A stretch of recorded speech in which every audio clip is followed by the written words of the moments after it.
박수 올립니다. 할렐루야. 오늘 묘충 앞에서 함께 예배드리는 우리 모든 성도님들 삶 속에 주님이 주시는 신령한 은혜와 은사와 복이 늘 충만하시기를 주님의 이름으로 간절히 축복합니다.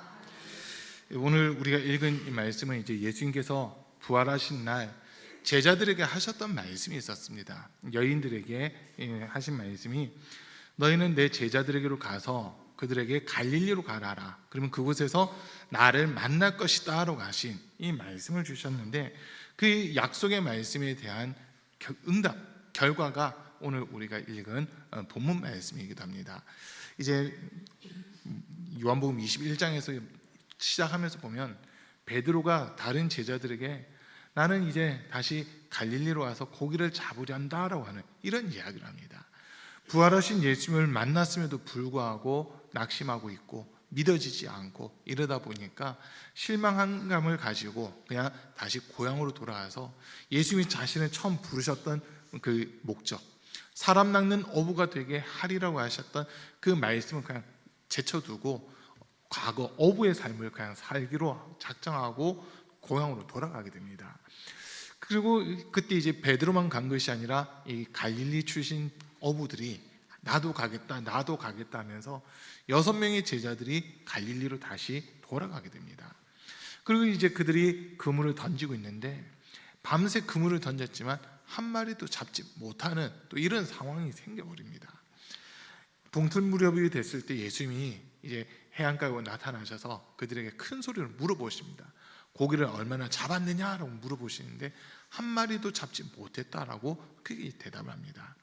그래서 예수님이 다시 그들에게 배 오른편으로 그물을 내려봐라라고 말씀하시는데 이 제자들이 우리가 밤이 맞도록 수고했지만 한 마리도 잡지 못했습니다. 그럼 한 번 더 내려보겠습니다 하면서 배 오른쪽에 그물을 내려서 물고기를 잡아 올리게 됩니다. 그때 이제 잡은 물고기 수가 153마리가 이렇게 되는데 이스라엘 사람들은 참 재밌는 특징이 한 가지 있습니다. 그게 뭐냐면 그 언어를 보면 히브리어가 됐든 헬라어가 됐든 그 언어의 그 소위 알파벳에 보면 점수들을 이렇게 매겨놓게 됩니다. 그러니까 A가 1점, B는 2점, C는 3점 이런 순으로 해가지고 그 히브리어도 그렇고 또 헬라어도 그렇고 점수를 각각 숫자를 매기게 되는데 1부터 10까지 그 다음에 10의 단위로 20, 30, 40에서 100까지 그리고 100, 200, 300, 400 이런 식으로 각 글자 하나하나에 숫자들을 이렇게 매겨놓게 됩니다.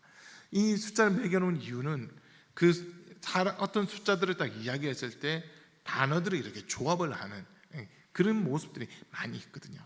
그래서 우리가 성경 쭉 읽다 보면 숫자와 관련된 그런 이름들 이런 것들이 좀 많이 기록되어 있는데 특별히 요한계시록에 보면 우리가 좀 주목해야 되는 숫자 중 하나가 666이라고 하는 숫자가 이렇게 기록되어 있습니다. 그 666이 어떤 숫자냐면 사람의 수다라고 그렇게 명시하고 있는데 이게 사람의 이름을 이렇게 표현해 보는 거예요. 표현을 했을 때 666이라고 만드는 그런 숫자가 있다고 하는 거거든요.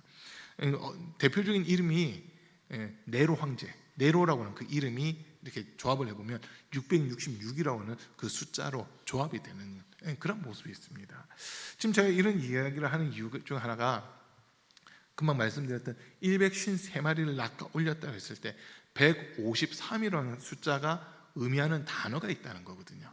153이라는 숫자 의미하는 단어가 있는데 그 단어들을 이렇게 조합해가지고 글자들을 조합해서 만들었을 때 153이라는 숫자로 딱 떨어지는 그 말이 하나님의 친구들, 하나님의 친구들이라는 그 의미를 가진 단어가 딱 만들어진다는 거예요.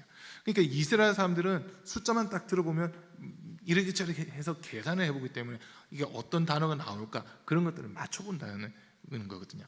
근데 153으로 만들 수 있는 단어를 딱 했을 때는 그게 하나님의 친구들이라고 하는 그 의미를 가진 글자가 만들어진다고 하는 겁니다. 그러니까 물고기를 154마리를 잡을 수도 있고 150마리를 잡을 수도 있는데 153마리라고 한 것은 이 속에 너희는 이제 하나님의 친구다, 하나님이 너희와 함께 하신다라고 하는 것을 이 제자들에게 알게끔 하는 이런 부분이었다라고 한 겁니다. 그리고 그때 이제 요한이라고 하는 제자, 예수님의 사랑을 받던 요한은 자기들에게 배 오른편에 그물을 던져라라고 말씀하신 분이 예수님이시라고 하는 것을 알아보고는 큰 소리로 주님이시다라고 외치게 됩니다. 그 소리를 듣고 베드로는 걸치고 있던 겉옷을 집어 던지고 바다로 뛰어들어서 헤엄을 쳐가지고 예수 믿는 뭇까지 나오게 돼요. 그리고 나머지 제자들은 잡은 고기를 배 가득 싣고서 배와 함께 육지로 나오고 있습니다. 그리고 예수님은 이 제자들을 위해서 생선 몇 마리를 굽고 계시고 모닥불을 피우고 생선을 굽고 계시고 빵을 준비해서 제자들에게 또 그것을 아침 식사를 먹으라고 하면서 제자들을 대접하는 이런 장면이 우리가 읽은 본 바로 앞에까지 이렇게 기록이 되어 있습니다. 그리고 나서 이제 식사 후에 예수님께서 베드로를 살짝 부르셔서 3번에 걸쳐서 요한의 아들 시몬아 너가 나를 사랑하느냐라고 하는 이 질문을 하고 있습니다.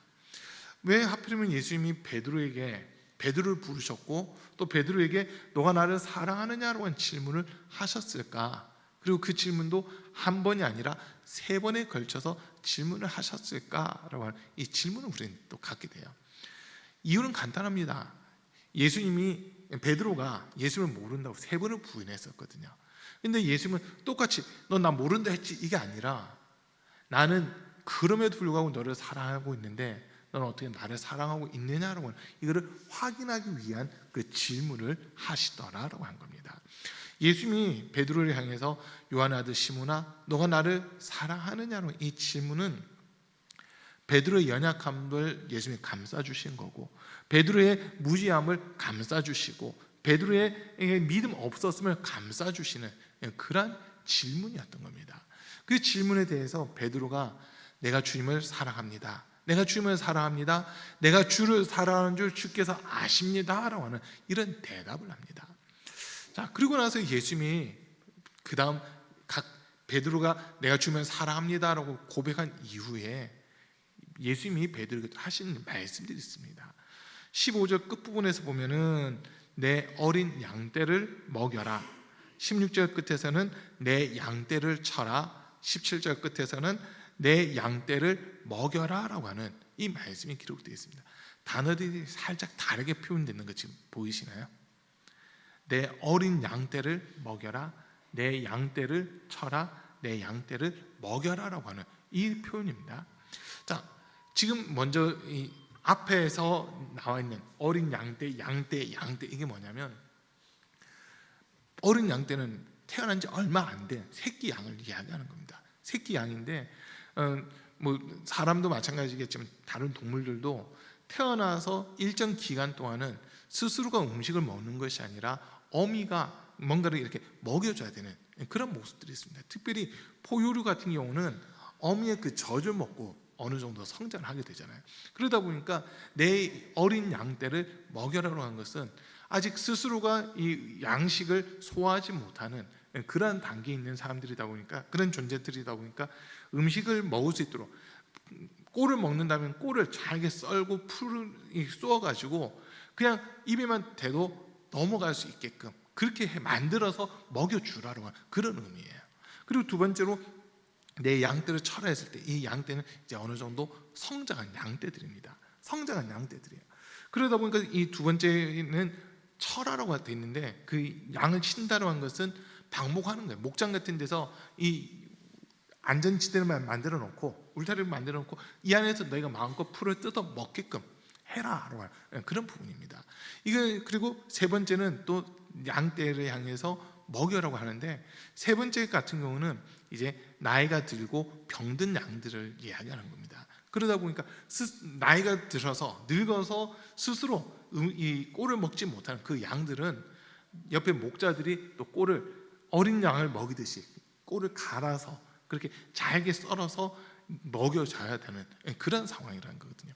그러니까 이게 지금 무슨 말이냐면 우리가 성경을 쭉 읽다 보면 양은 이스라엘 백성들 또는 성도들을 나타내고 있습니다.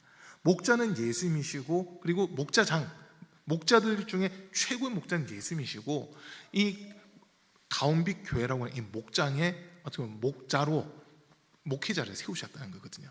그래서 목회, 목양 뭐 이런 말들을 쓰는데 그 목자가 양을 기를 때 쓰는 그 목자, 이게 같은 목사할 때 목자가 목자할 때 그 목자 같은 목자입니다. 그래서 양들, 성도들에게 하나님의 말씀을 가르치는 것, 이걸 의미하는 건데, 베드로가 정말 주님을 사랑하고 있다면 주님이 맡기신 영혼들에게 하나님의 말씀을 가르치고 알게끔 하는 그 일을 하라고 하는 사명을 주고 있다고 하는 겁니다. 얼마 전 금요기도회 때도 비슷한 이야기를 한번 드렸었는데, 예수님께서 베드로를 만나신 이 갈릴리라고 하는 곳에 가면 지금 교회가 하나 이렇게 세워져 있습니다. 그 교회 이름이 뭐냐면 새 사명교회라고 이름이 돼 있어요. 새 사명교회. 그리고 거기에 조각상이 세워져 있거든요. 갈릴리 호수 바로 앞에 있는데, 조각상이 어떤 조각상이 세워져 있냐면 목자이신 예수님의 어린 양을 안고, 그리고 그 앞에 베드로가 무릎 꿇고 앉아 있는 이 조각상이 하나 세워져 있습니다. 지금 이게 어울리지 않는 모습이잖아요. 갈릴리는 어촌입니다. 물고기를 잡는 곳이에요. 그런데 그곳에서 양을 친다, 이게 맞지 않는 부분인데 목자로 임명을 하고 있는 지금 그런 부분이라는 거거든요. 예수님께서 베드로를 처음 부르실 때는 더 이상 너가 물고기 낚는 어부가 아니라 사람 낚는 어부가 되게 해주겠다. 너를 통해서 많은 사람들이 옳은 길로, 주님을 아는 그 길로 돌아오게 될 것이다 라고 하면서 예수님이 베드로를 불러주셨습니다. 자, 그런데 베드로가 3년 반이라는 시간 동안 예수님을 쫓아다닌 후에 예수님의 죽음과 부활이라고 한 것을 봤지만 온전히 믿어지지 않다 보니까 낙심해서 다시 갈릴리로 돌아왔을 때는 예수님의 새로운 사명을 지금 부여하고 있는 겁니다. 너는 어부가 아니야. 이제는 더 이상 어부가 아니라 목자로서 내 양떼들, 내 어린 양떼들, 내 양떼들을 먹이고 쳐서 그들을 길러야 되는 그 역할을 이제 너가 해야 돼라고 하는 이 말씀을 주고 있는 겁니다. 자, 지금 예수님께서 이 베드로라고 하는 제자에게 특별히 이렇게 말씀하시는 이유가, 베드로를 예수님이 직접 부르신 거거든요. 우리가 복음서들 쭉 읽어보면 어떤 사람들은 내가 예수님을 따르겠습니다 하면서 스스로 나선 이들이 있습니다. 근데 예수님 그들에게 이런 말씀하세요. 여우도 굴이 있고 제비도 새끼들 보금자리가 있는데 인자는 머리도 있고 조차 없다. 넌 나 따라올 수 있겠느냐라고 이런 이야기를 하시기도 하고요. 또 어떤 사람에게는 예수님이 가서 나를 따르라 하시는데 아버지가 돌아가셨기 때문에 아버지 장례만 치르고 제가 따라가겠습니다라고 그렇게 얘기해요. 근데 그 사람에게 예수님은 뭐라 하시냐면, 죽은 자는 죽은 자들로 장사 지내고 살아있는 너는 나를 쫓아라라고 하는 그 말씀하시거든요. 그러니까 따라가고 싶다고 해서 예수님이 다 받아주신 것도 아니고, 전 따를 마음이 없습니다 하는데도 예수님이 아니야 넌 나를 따라와야 돼 하고 하면서 부르시는 이런 사람들이 있습니다. 베드로 같은 경우는 예수님이 베드로 있는 곳에 먼저 오셨었거든요. 지금 오늘 이 말씀은 베드로가 처음 예수님을 만났을 때랑 아주 비슷한 상황들이에요. 밤새 그물을 던졌지만 고기를 한 마리 잡지 못한 똑같은 상황. 그러나 예수님의 말씀에 의지해서 그물을 내렸을 때 많은 물고기를 잡아 올리고 예수님을 다시 만나는 이 장면이 처음 만났을 때와 나중 만났을 때가 비슷한 모습으로 연결이 되어 있습니다.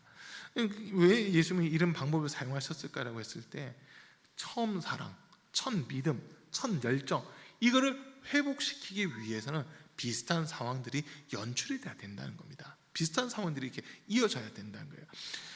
그래서 예수님은 부르시는데 이제 사람 낚는 어부가 아니라 목자로서 이 베드로에게 임명을 하고 있다는 거거든요. 다른 걸 맡기는 게 아니에요.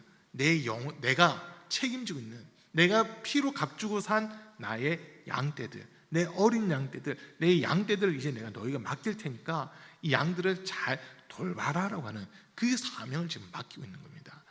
예수님께서 요한복음 10장에서 분명히 이런 말씀하십니다. 나는 선한 목자다. 목자는 양을 알고 양도 목자의 음성을 안다라고 하는 이 말씀하시잖아요.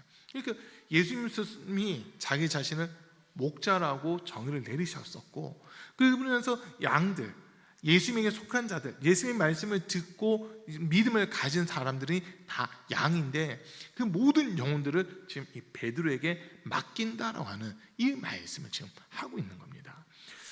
예수님, 부활하신 예수님께서 분명 아까 서두에 말씀드렸듯이 부활하신 날 여인들에게 하셨던 말씀, 내 제자들로 하여금 갈릴리로 가라 해라. 그곳에서 나를 만날 것이다.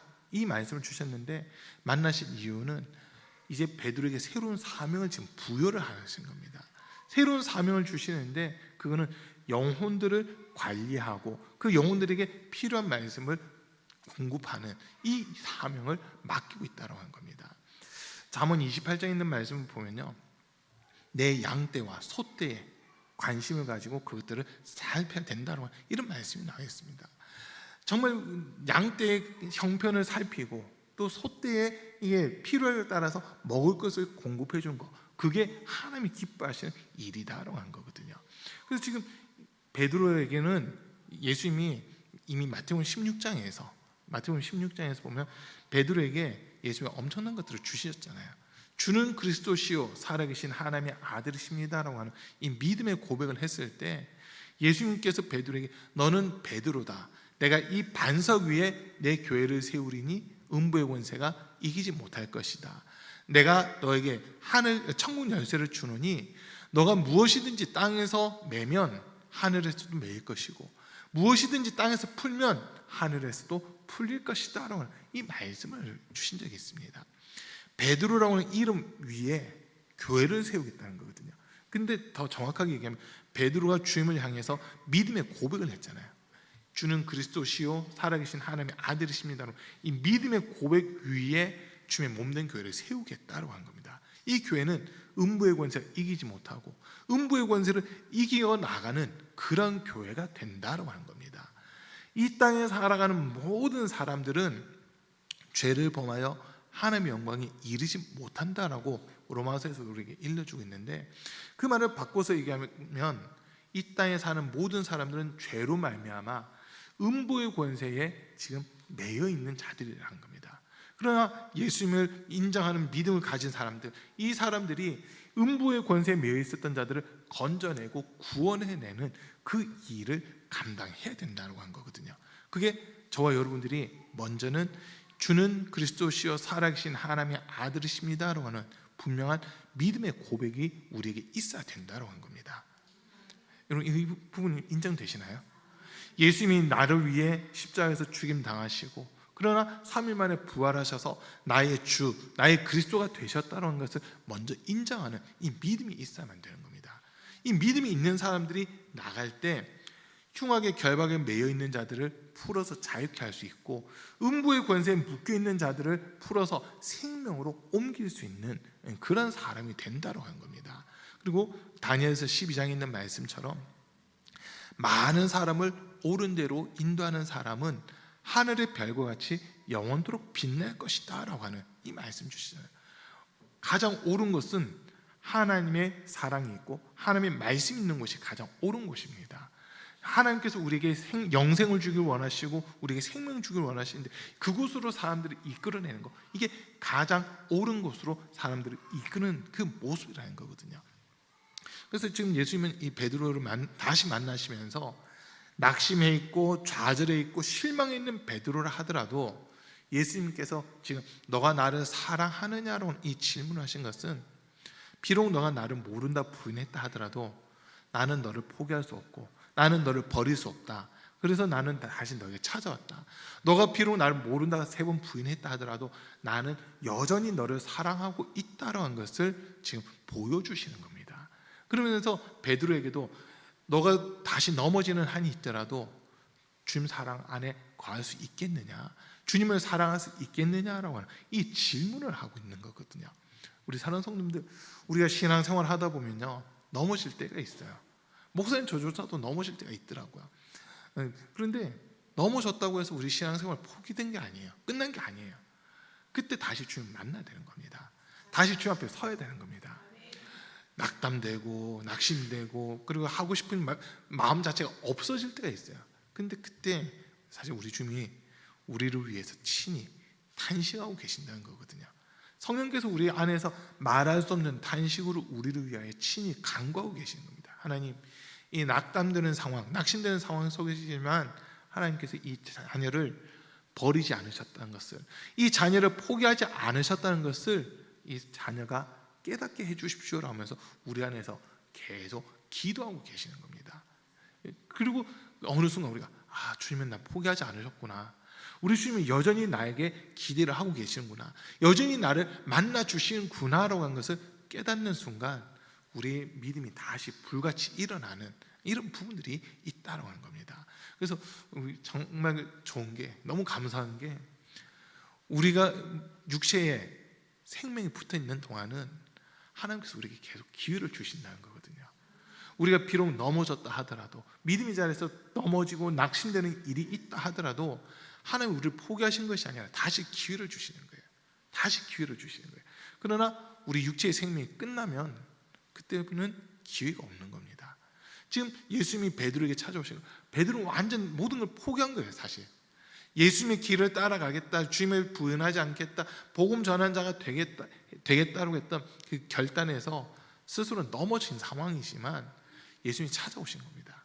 찾아오셔서 그를 만나 주시고 예수님과 가장 좋았을 때, 가장 뜨거운 믿음을 가졌을 때 그거를 회상하게끔 하면서 다시 일어날 수 있는 지금 그 은혜를 베풀어 주고 있다는 거거든요.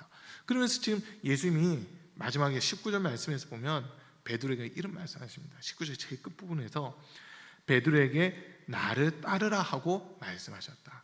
너 여기 있는 게 아니라 이제 나 따라와. 내가 목자장이니까 목자장인 나를 쫓아와. 내가 너에게 보여준 대로 양떼들을 먹이고 양떼들을 치면 되는 거니까 나 따라와 라고 하면서 베드로를 다시 사명의 자리로 이렇게 이끄시는 그런 모습을 우리가 보게 되는 겁니다. 지금 예수님께서 베드로에게 너가 나를 사랑하느냐라고 하는 이 질문을 하시는데, 헬라 원어를 보면 첫 번째와 두 번째는 예수님이 같은 질문을 하시고 세 번째는 단어가 좀 다르게 되어 있습니다. 우리가 흔히 사랑 이렇게 했을 때 여러분들 알고 있는 헬라어 단어가 하나 있어요. 아가페. 아가페라고 하는 단어인데 이제 남자에게 묻기 때문에 아가파오라고 하는 단어를 씁니다. 아가파오 하느냐, 너가 나를 아가파오 하느냐, 아가페 하느냐라고 하는 질문인데, 그러니까 아가페라고 하는 사랑은 목숨을 내놓고 사랑할 수 있느냐라고 하는 이 질문입니다. 나는 너를 향해서 내 목숨 아끼지 않고 내줬는데 어떻게 너는 나를 향해서 너 목숨 내놓을 수 있겠느냐라고 하는 이런 질문이기도 합니다. 근데 베드로의 대답은요 달라요. 내가 주님을 사랑합니다, 우리말로는 그냥 이렇게 되어 있는데 베드로가 사용했던 단어는 예수님이 아가페라고 부르면 아가페로 대답을 해야 되는 게 맞잖아요. 그죠? 예수님이 아가페 하느냐 하면 예 아가페입니다라고 대답을 해야 되는데 예수님은 아가페라고 물었지만 베드로의 대답은 나는 예수님을 필레오합니다. 형제로서, 동료로서 당신을 존중하고 대우하는 것이 내 목숨을 당신을 향해 바칠 마음은 없습니다라고 그런 의미의 말을 이렇게 하고 있습니다. 예수님 입장에서는 좀 이거밖에 안 되나 이런 마음이 들 수도 있지만 세 번째 예수님의 질문을 보면서 깜짝 놀랍니다. 예수님이 베드로의 질문을 바꾸시거든요. 아가페 두 번 물으셨지만 세 번째는 너가 나를 좋아, 그렇다면 너가 진짜 나를 동료로서 친구로서 생각하느냐라고 하면서 필레오라고 하는 질문을 하시는 겁니다. 이 질문을 했을 때 베드로가 진짜 근심하고 고민을 하는 거예요.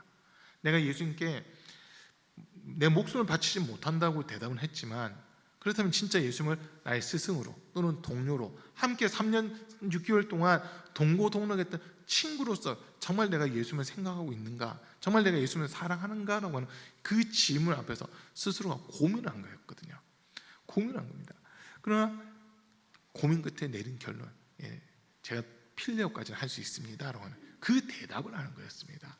자, 근데 여기서 놀라운 거를 한 가지 깨닫는 게 하나님이 우리를 사랑하신 그 사랑은 독생자 예수를 아낌없이 주시는 그 사랑이잖아요. 그래서 요한 1서 3장 16절 말씀을 보면 이와 같이 하나님이 우리를 사랑하셔서 독생자를 죽인 것처럼 이로써 우리가 사랑을 알게 됐는데 이처럼 이제 우리도 형제를 위하여 목숨을 버리는 것이 마땅하다라고 하는 이 말씀이 나오거든요.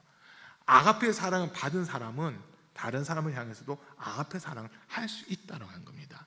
자, 그런데 지금 베드로는 아직 예수님이 십자가에서 죽으면서까지 베드로를 사랑하신 것에 대해서 전적으로 인정하지 못하고 있는 모습이었어요. 그러니까 아가페라고 하는 단어에 대해서 대답을 못하고 필레오라고 하는 단어로 대답을 한 거였거든요. 그런데 우리 주님은 너무나도 위대하신 게 좋아. 그러면 너가 나를 향해서 할 수 있는 최상치, 최대치를 대해서 내가 다시 질문하게 하면서 수준을 확 낮춰주시는 거거든요. 우리 주님이 우리를 만나 주실 때요, 주님의 수준으로 우리를 부르시는 게 아니라 우리 수준으로 주님 스스로 낮아지고 있는 이런 모습을 우리는 보게 되는 겁니다. 우리 예수님은 하나님과 동등한 분이시잖아요. 빌립보서 2장 5절 위에 있는 말씀 보면 그는 근본 하나님과 본체시라, 하나님과 동등한 분이세요. 요한복음 1장에서도 태초에 말씀이 계시니라, 이 말씀이 하나님과 함께 계셨으니 이 말씀이 곧 하나님이시니라. 말씀이 육신이 되어 우리 가운데 거하심에 내가 보니 독생자의 영광이요 그 위에 은혜와 진리가 충만하더라라고 하면서 말씀이신 하나님이 육신이 입고 오셔서 예수님이 되셨다는 것을 우리에게 분명히 일러주고 있습니다. 하나님과 동등한 분, 하나님의 영광 가운데 거하셔야 되는 분이시지만 그 높고 높은 하늘 보좌를 버리고 가장 낮은 곳으로 내려오신 분이 우리 예수님이셨거든요. 그리고 이 땅에서는 진짜 누울 곳이 없어서 예수님 태어나셨을 때 누운 곳은 마구간에서 구유에 이렇게 누우시잖아요. 구유는 쉽게 풀어보면 짐승의 밥통입니다. 누울 곳이 없으니까 짐승 밥통에 그냥 누우시는 거예요. 그렇게 태어나셨어요. 자기 집 한 채 없이, 어떻게 보면 그렇게 이 땅에서 사신 분이 예수님이시거든요.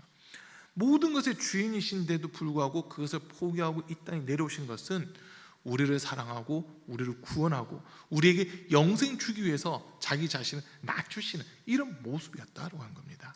근데 베드로에게 질문한 너가 나를 사랑하느냐 이 질문 속에서도 예수님이 원하는 수준이 이만큼인데 베드로뿐만 아니라 우리 성도들의 사실 할 수 있는 수준이 이만큼이거든요. 이밖에 안 되거든요. 처음에 이거를 예수님이 요구를 하세요.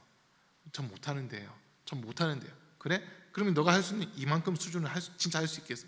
이건 제가 한번 해볼게요. 라고 했을 때 주님 이거 가지고도 착하고 충성된 종아라고 말씀을 해주신다는 겁니다.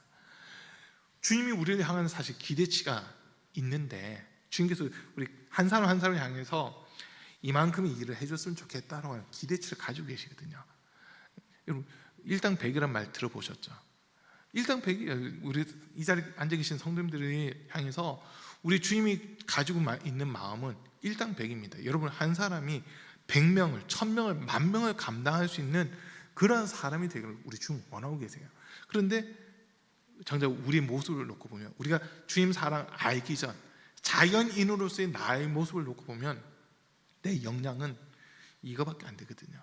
주님이 이만큼 주고 싶으신데 내가 가진 역량은 사실 이거밖에 안 된다고요. 그런데 참 신기한 거는 주님의 사랑을 알면 알수록 주님의 사랑을 깨달으면 깨달을수록 내 역량이 넓어진다는 거거든요. 넓혀진다는 거예요. 그래서 열왕기상에서 보면 야베스라고 하는 사람이 이런 기도를 합니다. 주께서 내게 복에 복을 다하사 나의 지경을 넓히시고 내 영역을 넓혀 달라고 하는 그 기도를 하잖아요. 아브라함에게도 하나님이 약속하셨거든요. 처음에 아브라함은 홀로 단신으로 하란 땅을 떠나서 이 가나안 땅으로 오게 됩니다.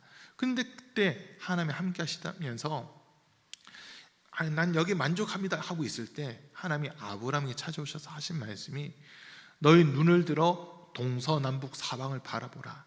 너희 눈에 보이는 이 모든 땅을 내가 너희 후손에게 주겠다고 하면서 이 아브라함의 지경을 확 넓히시는 그런 모습들이 있었잖아요. 우리가 주님을 만나면 주님을 인격적으로 만나고 주님 사랑을 깨닫고 그 사랑 안에 들어만 가면 내 의지랑 상관없이 주님께서 우리의 영역을 넓혀 주신다라고 하는 겁니다. 이 일을 위해서 주님이 낮아지신 거거든요. 주님이 요구하신 건 사실 이만큼인데 이걸 처음부터 감당하는 게 아니라 주님이 낮아지셔서 우리가 할 수 있는 만큼을 요구를 하시는데 이게 이제 점점 늘어나면서 우리의 지경이 넓혀지고 우리의 영향력이 넓혀지는 그런 모습들이 된다고 하는 겁니다. 우리 사랑하는 성도님들, 지금 나는 뭐 이미 힘이 없는데 나는 모든 것을 포기했는데 이렇다 하더라도 주님은 우리를 포기하지 않으셨어요. 주님이 우리를 포기하지 않으시고 주님이 우리와 함께 하시면서 우리를 만나 주시고 우리에게 새로운 기회를 지금 주시고 있다는 거거든요. 우리 이걸 잘 기억을 하셔야 됩니다. 세상 사람들은 모든 것이 끝났다고 이야기를 해요. 그러나 우리 주님은 아니야, 사람들이 끝났다고 하면 거기에 내가 있어, 거기서부터 다시 시작하는 거야 라고 말씀하시잖아요. 작년에 나왔던 찬양들 중에 엄청난 찬양이 하나 있어요. 그 강찬 목사님이라고 하는 분이 부른 찬양인데 우리 교회에서도 몇 번 불렀어요. 하나님을 만나면 끝난 것이다. 들어보셨죠, 여러분? 하나님을 만나면 끝나는 것이다. 우리가 주님은 이제 주님이 영광을 나타내시고 주의 살아계심을 나타내기 위해서 실망 가운데 있고 낙심하고 좌절하고 절망 가운데 있는 우리를 다시 우리에게 찾아오셔서 우리를 만나 주시는 겁니다. 만나 주시면서 지금 너가 이렇게 있어도 난 여전히 너를 사랑하고 있고 여전히 너를 포기하지 않고 있어. 너 다시 나랑 만나자라고 하면서 우리에게 새로운 기회를 허락해 주신다라고 한 겁니다. 우리 사랑하는 성도님들, 눈에 보이는 어떤 환경 상황은 우리로 하여금 낙심케 하고 좌절케 하고 절망케 하고 있다 하더라도 우리 주님이 우리와 함께 하시기 때문에 우리에게 새로운 기회를 주시는 겁니다. 더 정확하게 우리에게 새로운 사명을 맡겨주시는 겁니다. 지금까지는 못했다 하더라도 아니, 걱정하지 마. 이제는 내가 함께 할 거야. 지금까지는 너가 혼자 하려고 했지만 이제는 내가 너와 함께 할 거야. 그러니까 두려워하지 마. 내가 너에게 맡기는 이 사명들 넌 이제 감당할 수 있어라고 하면서 베드로에게 말씀을 주시는 겁니다. 18절 말씀에서는 예수님이 베드로에게 지금은 너가 다니고 싶은 대로 다니지만 나중에는 사람들이 너 팔을 벌릴 거고 너가 원치 않는 곳으로 너를 끌고 다니게 될 거야 라고 하는 이 이야기를 하잖아요. 팔 벌린다는 게 베드로 죽음을 의미하는 겁니다. 베드로가 십자가에 거꾸로 못 박혀 죽거든요. 거꾸로 못 박혀 죽는데 왜 죽었느냐 했을 때 주님이 맡기신 이 사명 완수하려다가 순교를 당하는 겁니다. 이 사명감 때문에 이제는 주님이 새로운 사명을 부여했을 때 그거를 자기 힘으로는 감당할 수 없지만 주님을 다시 만남으로써 그 사명들을 감당할 수 있는 새로운 힘을 얻게 된 겁니다. 그래서 끝까지 교회를 세우고 복음을 전하고 주님 영광을 나타내는 이 일들을 베드로가 감당하게 됐다는 겁니다. 그래서 오늘 우리 주님은 우리에게 질문하신 겁니다.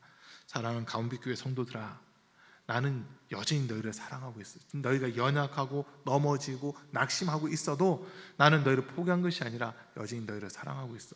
너희가 할 수 없다고 하면 그곳에 내가 기다리고 있고 이제부터 내가 다시 너희를 통해서 새로운 일들을 이루어 갈 거야 라고 하면서 우리를 만나 주시는 겁니다. 이제 우리가 한 가지 요구하시는 거예요. 우리에게 확인을 하시는 겁니다. 나는 여전히 너를 사랑하고 있는데 넌 어떠니? 너 지금도 나 사랑한다고 고백할 수 있니? 지금도 나 사랑한다고 말할 수 있니? 이걸 지금 우리가 물어보시는 겁니다. 우리 사랑하는 성도님들, 이제 우리가 대답하셔야 돼요. 내가 주님을 사랑합니다 라고 우리가 대답을 해야 됩니다. 그때 주님이 넘어졌던 우리를 일으켜 세워주시는 거고요, 쓰러져 있던 우리에게 새 힘을 주시는 겁니다. 오직 여호와를 앙망한 자는 새 힘을 얻으리니 독수리가 나에게 치며 올라간 같을 것이요 다른 박자라도 곤비치 아니하겠고 걸어가도 피곤치 아니하리라. 주님 만나면 삶이 바뀌는 겁니다. 주님 만나면 주님이 우리를 다시 세워주시는 겁니다. 그 은혜가 가득한 우리 성도님들의 삶이 되시기를 간절히 축복합니다.